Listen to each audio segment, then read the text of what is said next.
नमस्कार दोस्तों, मैं एसपी सौर आप सभी का हमारे आज के चैनल में बहुत बहुत स्वागत करती हूं। आज हम पढ़ेंगे इमाइल दुर्कheim के टॉपिक के बारे में, परीक्षा आधारित प्रश्नों के बारे में। हमारा पहला प्रश्न है, समाजशास्त्री परंपरा और आधुनिकता है, मूल्य पर विचार, परंपरा, सामाजिक संरचना। इसका सही आंसर है विचार। हमारा अगला क्वेश्चन है, समाजशास्त्री परंपरा और आधुनिकता किसका सम्मिलित रूप है? मूल्य और परंपरा का, मूल्य और संस्थाओं का, समूह का, सामूहिक संस्था का।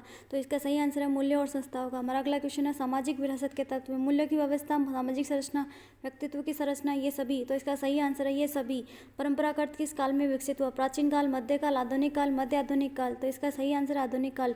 समाजशास्त्री परंपरा के विद्वान निम्नलिखित में से कौन है? Emile Durkheim, Max Weber, Karl Marx, ये सभी। तो ये सभी जो है समाजशास्त्री परंपरा के विद्वान है। इमाइल दुर्कheim को किस देश का समाजशास्त्री था? फ्रांस, इटली, जर्मनी, पुर्तगाल। तो इसका सही आंसर है फ्रांस। इमाइल दुर्कheim का सामाजिक तथ्य किस विषय पर आधारित है?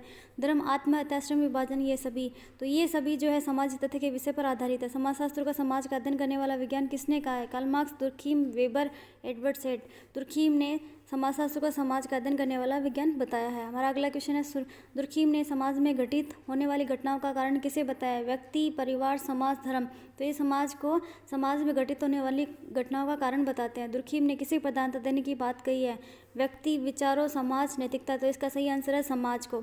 दुर्कheim के अनुसार समाज किसका एक ही तंत्र है?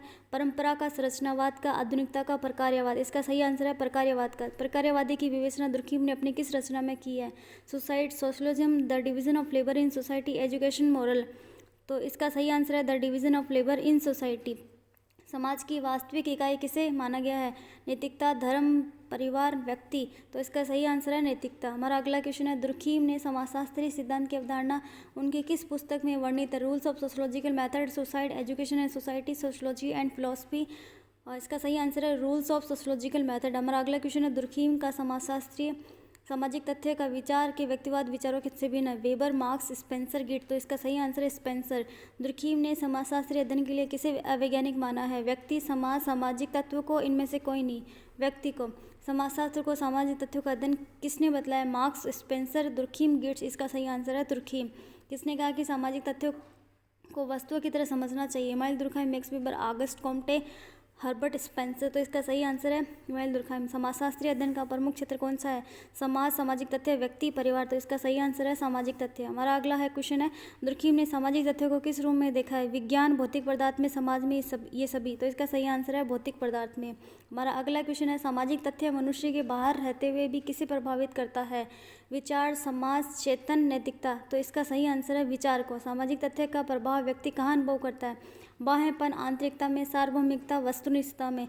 तो इसका सही आंसर है आंतरिकता में। किसने यह विचार दिया कि सामाजिक तथ्यों का स्वरूप सार्वभौमिक होता है? Durkheim, Max Weber, Karl Marx, Spencer.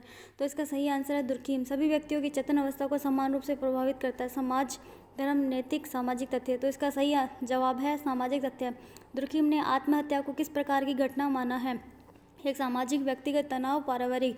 तो ये व्यक्तिगत घटना से संबंधित है। हमारा अगला क्वेश्चन है, दुर्कheim के अनुसार आत्महत्या आनुवंशिक व तनाव के कारण नहीं बल्कि के कारण होती है? राजनीतिक व्यवस्था, सामाजिक संरचना, मनोविज्ञान, वैवाहिक स्थिति। इसका सही आंसर है सामाजिक संरचना। अगला क्वेश्चन है, आत्महत्या की प्रवृत्ति को किस प्रकार कम किया जा सकता है? समाज की धार्मिक एकात्मकता, व्यक्तिगत, पारिवारिक, सामूहिक। तो इसका सही जवाब है समाज की धार्मिक एकात्मकता। अगला क्वेश्चन है, निम्नलिखित में से किसने समाजशास्त्र में विश्लेषण की एक विधि को प्रकार्यवाद का नाम दिया? Nadel, Levi Strauss, Durkheim, Pareto. तो इसका सही जवाब है दुर्कheim। प्रकार्यात्मक पद्धति का उद्देश्य किसी भी समूह, समाज, संगठन और संस्कृति की इकाइयों को ज्ञात कर उनके प्रकार्यों को बताता है। यह कथन है किस विद्वान का है? मेलिनोव्स्की, सोरोकिन, ब्राउन, दुर्कheim। तो सही जवाब है इसका दुर्कheim। निम्नलिखित में से किसने प्रत्यक्ष और अप्रत्यक्ष प्रकारों की अवधारणा विकसित किया है? टॉलकट, पार्सन, रॉबर्ट के मॉर्टन, दुर्कheim, ब्रोनिस्लाव मेलिनोव्स्की। तो इसका सही जवाब है दुर्कheim। प्रकार्यात्मक विश्लेषण में समाज को एक सावयव माना है? स्पेंसर, दुर्कheim, ब्राउन, पार्सन्स ने। तो इसका सही जवाब है दुर्कheim। प्रकार्य किसी व्यक्ति का वह अवलोकित परिणाम है जो व्यवस्था के अनुकूलन या समायोजन में योगदान देता है। परिणाम, ये परिभाषा किसने दी? Brown, Malinowski, Spencer, Morton.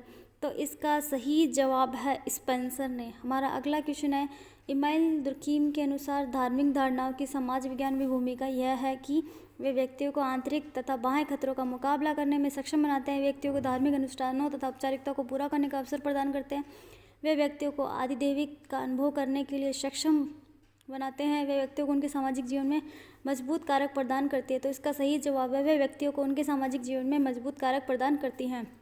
हमारा अगला क्वेश्चन है, दुर्खीम ने अपनी किस रचना में आधुनिक और पारंपरिक समाजों में धर्म बताया? The division of labour in society, suicide, socialism, education moral. तो इसका सही जवाब है the education of labour in society. हमारा अगला क्वेश्चन है, आधुनिक समाज किससे संचालित होता है? परंपरा, समाज से, स्वयं नियमन से, व्यक्ति। तो इसका सही जवाब है स्वयं नियमन से। पारंपरिक और आधुनिक समाज पर नियम थोपने के लिए जिम्मेदार समस्या कौन सी है? कानून, नैतिकता, परंपरा, विभ्रम। तो इसका सही जवाब है विभ्रम। हमारा अगला क्वेश्चन है, दुर्खीम ने व्यक्ति के स्थान पर किसकी प्रक्रियाओं के अध्ययन की बात की है? संस्था की, विचार की, समाज की, परिवार की। तो इसका सही जवाब है समाज की। सुसाइड किसकी रचना है? Max Weber, Karl Marx, Durkheim, Merton. तो इसका सही जवाब है दुर्खीम। अगला क्वेश्चन है हमारा लास्ट, दुर्खीम की प्रसिद्ध रचना सोशलिज्म कब लिखी गई? वर्ष 1922, वर्ष 1924, वर्ष 1925, वर्ष 1928। तो इसका सही जवाब है वर्ष 1928। थैंक यू, आप सभी का बहुत बहुत धन्यवाद। आप सभी वीडियो के लास्ट तक